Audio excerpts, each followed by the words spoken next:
political crisis takes place during Fidel Castro's regime. The U.S. attempts to overthrow Castro and even tries to have him assassinated. Castro's regime was said to be a huge threat to U.S. interests.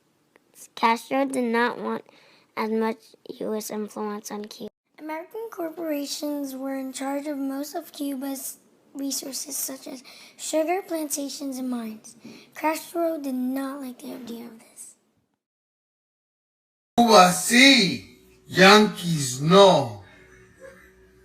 After Castro had removed General Batista from presidency in Cuba, the U.S. tried to push Castro from power.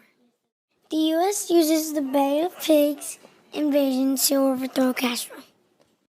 The U.S. planned to first destroy Castro's air force to make resistance near impossible. Castro was on the inside of this plan and managed to move his plane. John Fitzgerald Kennedy, who was the President of the United States at the time, became extremely discontented and could no longer trust the plan that the CIA promised would be successful.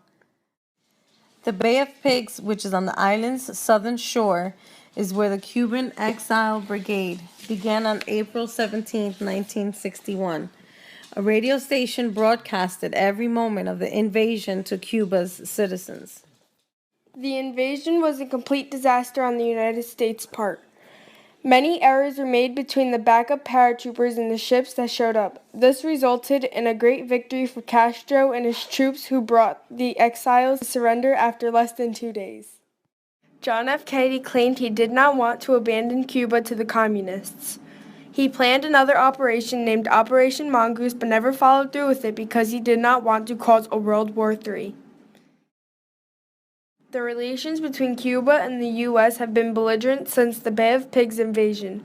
Recently, President Obama and President Raul Castro marked the first meeting between U.S. and Cuba since 1961.